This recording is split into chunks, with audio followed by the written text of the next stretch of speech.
Hi everyone, welcome to my YouTube channel.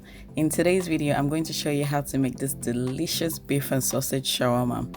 I already have a video for chicken shawarma that I'm going to link up here for you if chicken is more your thing. But if you like beef, then stay tuned because this recipe is really easy and delicious. For this recipe, you're going to need some sliced green peppers, some sliced onions, some cabbage, and some beef. I've sliced my beef thinly so it cooks evenly and it's easy to eat in the shawarma.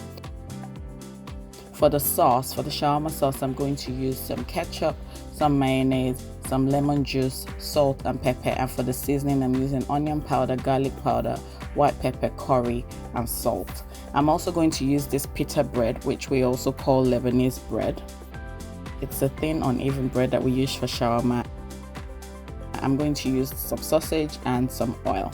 So the first thing I'm going to do is I'm going to season my beef. I'm going to add all of the seasonings, I'm going to add some oil, and then I'm going to coat the beef in the spices and just let it marinate for about 5 to 7 minutes, and then I'm going to cook it.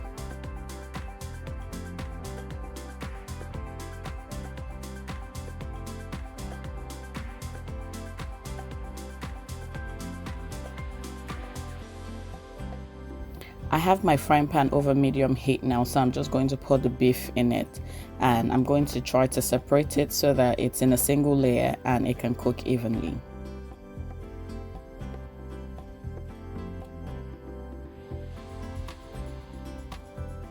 I'll give it about a minute to cook on this side and then I'll stir it to try to get the other side to cook.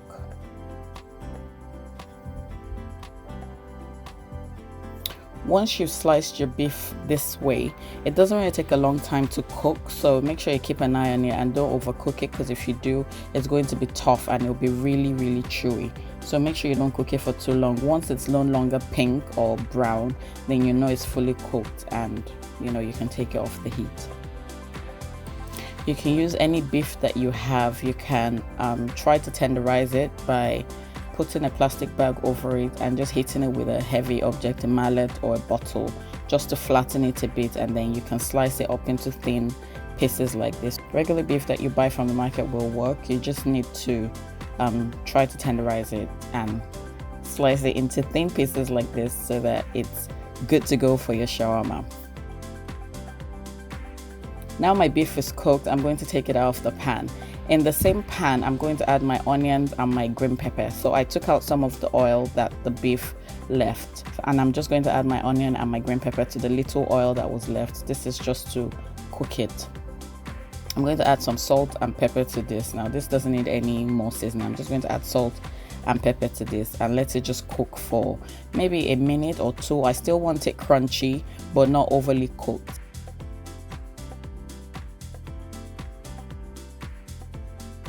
This is perfect now, so I'm just going to take it out of the pan, and next I'm going to cook my sausage.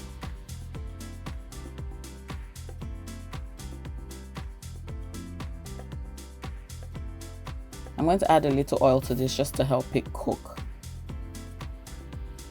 This doesn't take long to cook either. I'm just going to turn it on all sides and try to cook it for about 20 to 30 seconds on each side. Once your sausage is cooked, you're ready to put together your shawarma. Let the sausage and the onion and green pepper cool down a little bit before you start the assembly. In the meantime, let's make the shawarma sauce. I know Heinz now does one, but I like to put my flavors together. So for my sauce, I'm using some ketchup, some mayonnaise, 1 tablespoon of lemon, some salt and pepper, and this is going to taste so yummy. You can use the lemon to adjust the consistency of the sauce. If it's too thick, add a little bit more. Don't worry about it being too tangy because you have the ketchup there that adds the sweetness. So don't worry about it being too tangy and only add a little at a time. So this is the consistency that I like, and I think this will work for you too.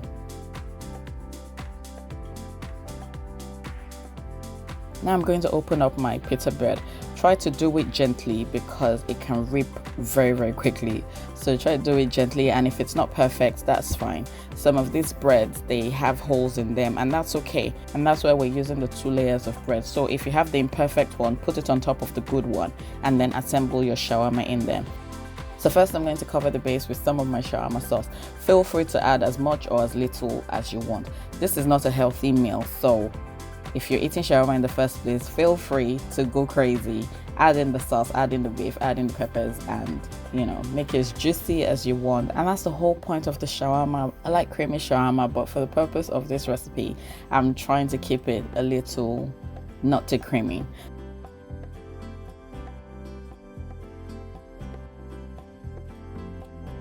So I've added the beef. On top of that, I've added my onions and my green pepper. Now I'm adding the cabbage. I'm going to add the sausage to one side. Make sure not to overfill, otherwise your shawarma won't wrap. But it also depends on the size of your pita bread in the first place. I'm going to add some salt on top of this, and this is where you can go crazy. Add as much as you want and it will be fine.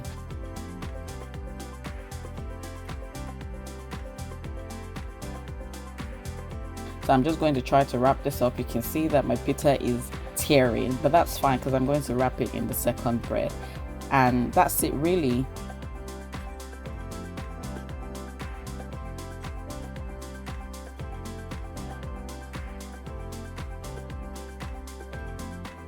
Just tuck the ends in now and you have your delicious shawarma. This is really easy to make, wasn't it? Next, I'm going to make another one without the sausage. So the same thing, I'm going to open up my pita. I just thought I'll do two on camera, one with the sausage and one without, just so and it's more for the wrapping really, and you don't have to worry too much about it. If it doesn't wrap properly, don't worry, because we're going to cook it in the oven and that will hold the bread together. So put some sauce on the base.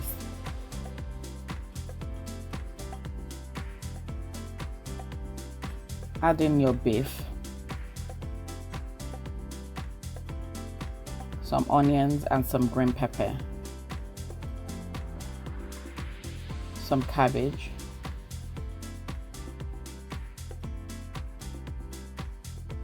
and then the sauce.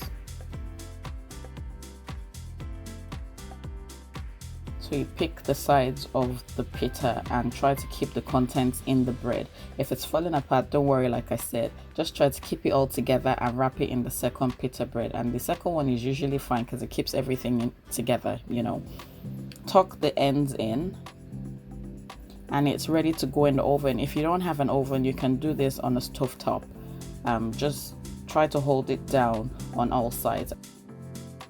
I've done mine in the oven for 4 minutes and that's all the time that it needs to cook. You can see the bread is holding well together. I'm just going to slice it now, and this is my delicious beef and sausage shawarma. Really easy, I tell you. If you haven't already subscribed to my channel, please do that now. Leave me your comments and your suggestions down below and I'll respond to them, and I'll see you guys in my next video. Thank you so much for watching. Bye bye.